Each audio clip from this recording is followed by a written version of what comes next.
নমস্কাৰ সকলোকে স্বাগতম জনাইছোঁ। এটা গুৰুত্বপূৰ্ণ আৰু ভাল খবৰ এই মুহূৰ্তত আপোনালোকক দিবলৈ লৈছোঁ। অসমৰ মুখ্যমন্ত্ৰী হিমন্ত বিশ্ব শৰ্মাই তেওঁৰ টুইটাৰ হেণ্ডেলত এটা কথা উল্লেখ কৰিছে, অতি গুৰুত্বপূৰ্ণ আৰু ভাল খবৰ এটা দিছে।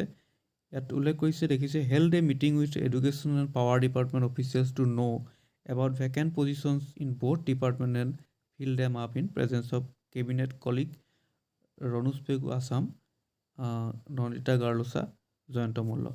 তাৰমানে অতি সোনকালে এডুকেশ্যন ডিপাৰ্টমেণ্টৰ আৰু পাৱাৰ ডিপাৰ্টমেণ্টৰ ভেকেঞ্চিবিলাক মুকলি কৰি দিয়া হ'ব আৰু এই ডিচেম্বৰ মাহৰ ভিতৰতে এই প্ৰক্ৰিয়াটো কৰিবলৈ হাতত লোৱা হৈছে।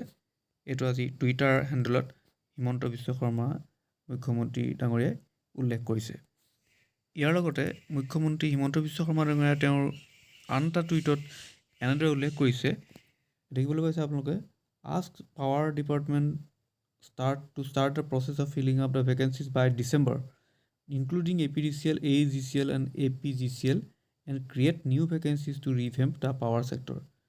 গতিকে পাৱাৰ ছেক্টৰ পুনৰুজ্জীৱিত কৰিবলৈ APDCL, AChyutBezbaruah আৰু APDCLৰ পদসমূহ, খালী পদসমূহ মুকলি কৰি দিবলৈ তেওঁৰ ডিচেম্বৰৰ ভিতৰত পাৱাৰ ডিপাৰ্টমেণ্টক আহ্বান জনাইছে। এইটো এই মুহূৰ্তত এটা ভাল খবৰ। গতিকে এডুকেশ্যন ডিপাৰ্টমেণ্ট আৰু পাৱাৰ ডিপাৰ্টমেণ্টৰ পষ্টসমূহ অতি সোনকালে ডিচেম্বৰৰ ভিতৰতে মুকলি কৰি দিবৰ কাৰণে হিমন্ত বিশ্ব শৰ্মাই আহ্বান জনাইছে।